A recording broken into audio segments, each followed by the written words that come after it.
que abierta la sesión. Señor Presidente de la Nación Argentina, constituye un grande honor para la Asamblea General del Uruguay darle la bienvenida a usted y a la numerosa y calificada delegación de su país que lo acompaña. Está usted, señor Presidente, ante la representación auténtica de la opinión política del país.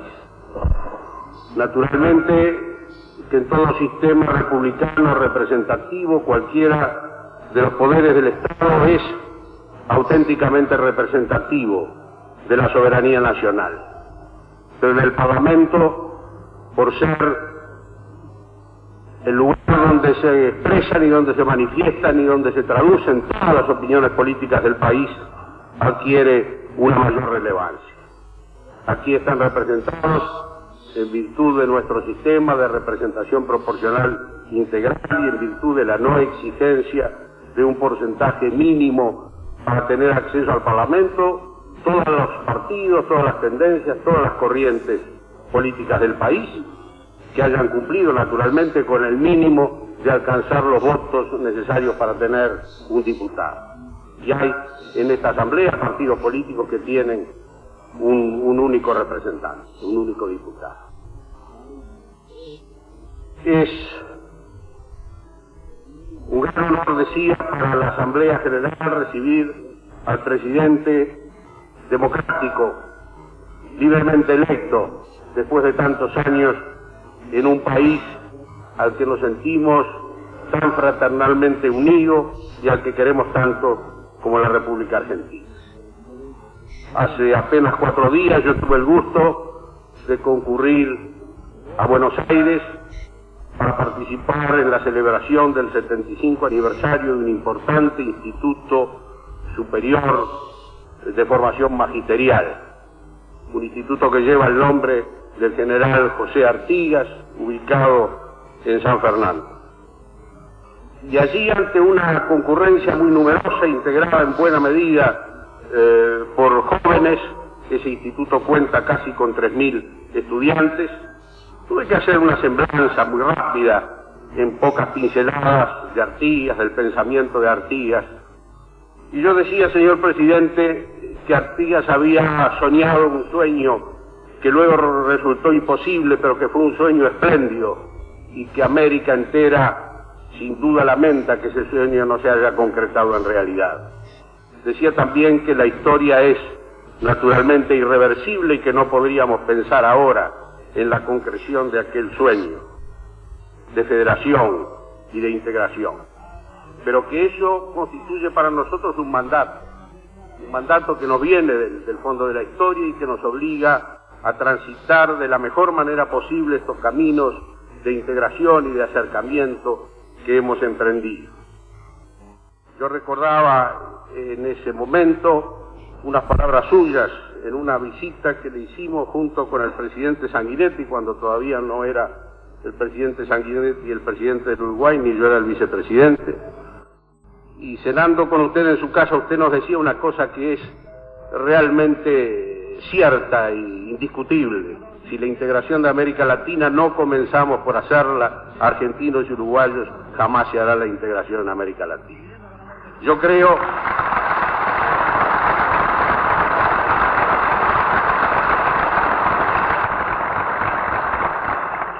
señor Presidente, que en estos 2 años y poco de gobierno democrático en común que tenemos los dos países del Plata, los dos gobiernos han hecho mucho más, seguramente, que en 20 años de propósitos, de discursos o de retórica, en pro de esa integración.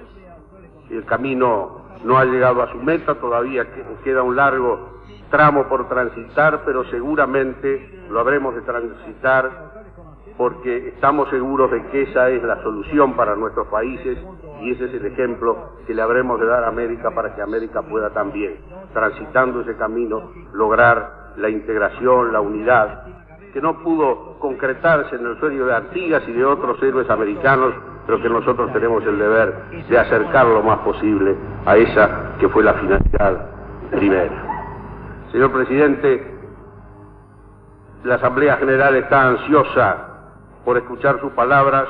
Está usted ante la auténtica representación de la nación uruguaya, pero está usted además ante un conjunto de amigos que lo admiran a usted y que admiran a su país, que admiran la labor que ha podido hacer la Argentina en estos 3 años de recuperación democrática, en esta su denodada labor por consolidar esa democracia y por afianzarla. Tiene usted la palabra.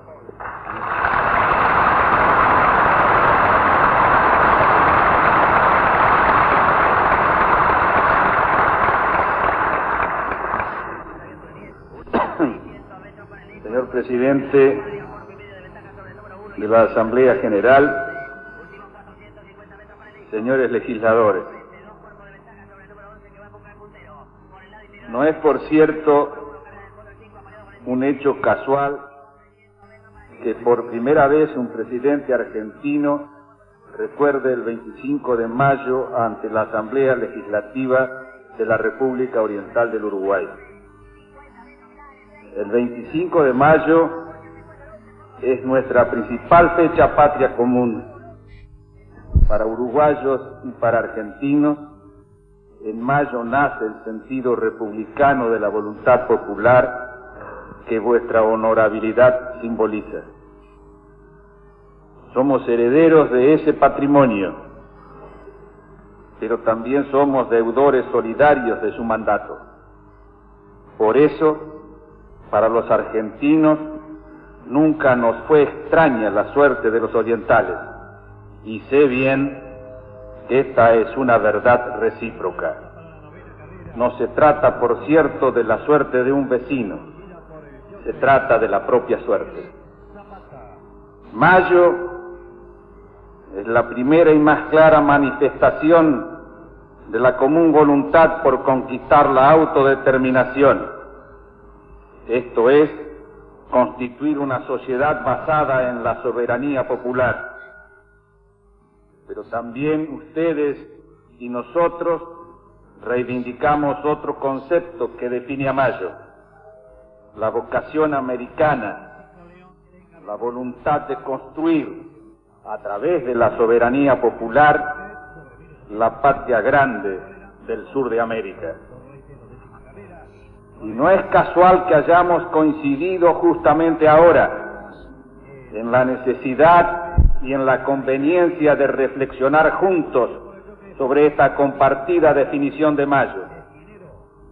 No es casual porque precisamente ahora uruguayos y argentinos afrontamos un mismo desafío: consolidar la soberanía popular e impulsar definitivamente la integración de nuestros pueblos.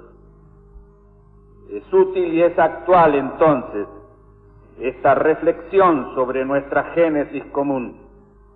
Es útil y es actual recordar que la revolución es un ejemplo de voluntad y de coraje, como que se enciende en el margen más remoto del imperio español, el más pobre y abandonado.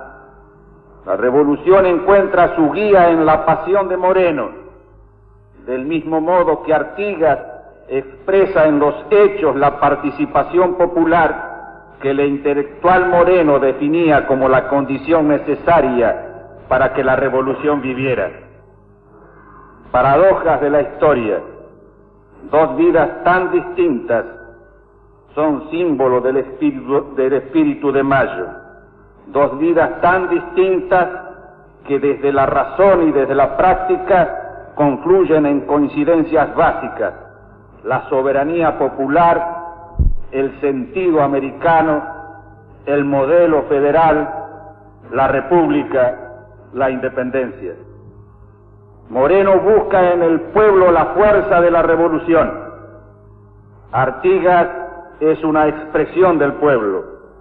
Moreno señala el camino, Artigas lo recorre con su pueblo, y el éxodo de los orientales es un testimonio vigente de la voluntad popular y de su sentido republicano.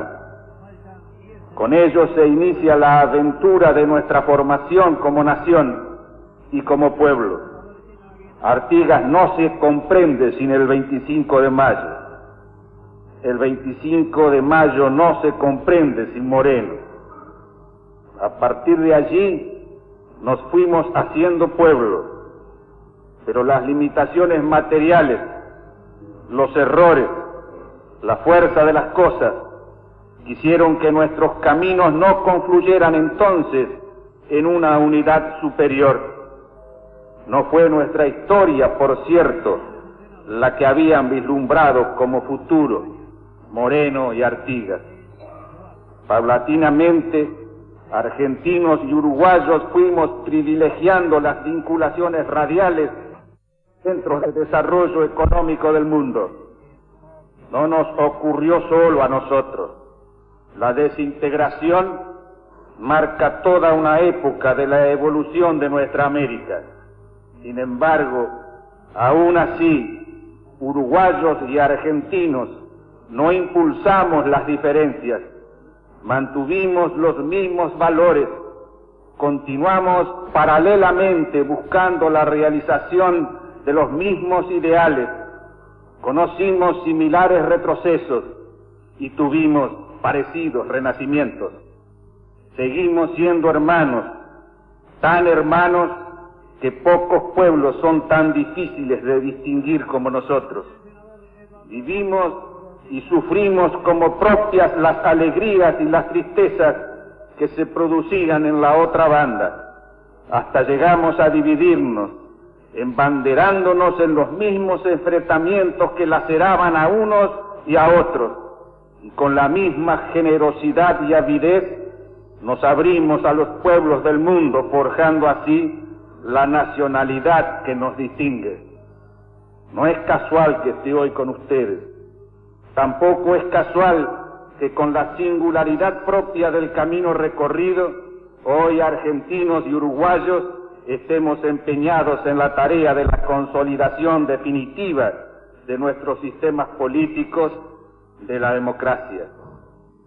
Nos ha costado mucho dolor poder decir hoy como Artigas ayer: la soberanía de los pueblos es el objeto único de nuestra revolución. Por eso, la hora común que estamos viviendo es la definitiva realización de Mayo.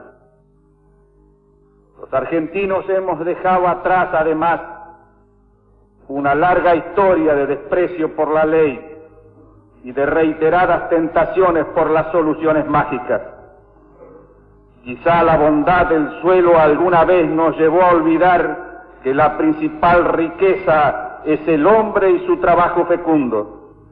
Esas heridas y esas frustraciones conforman una lección aprendida que se expresa en la defensa incondicional de la juridicidad. Sabemos que la única fuerza es la que se encuentra basada en la ley.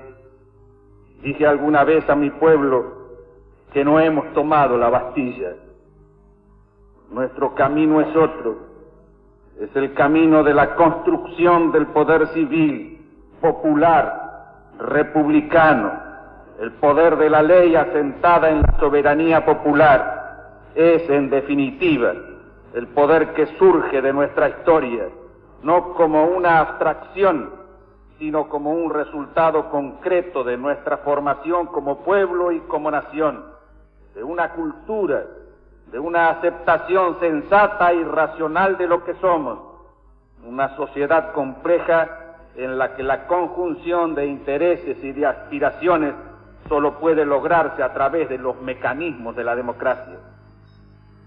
A los argentinos alguna vez se nos dijo que para llegar a una convivencia civilizada, primero era necesario transcurrir una etapa autoritaria que posibilitara el crecimiento económico, que haría viable entonces, en un futuro nunca precisado, la convivencia respetuosa fundada en la ley.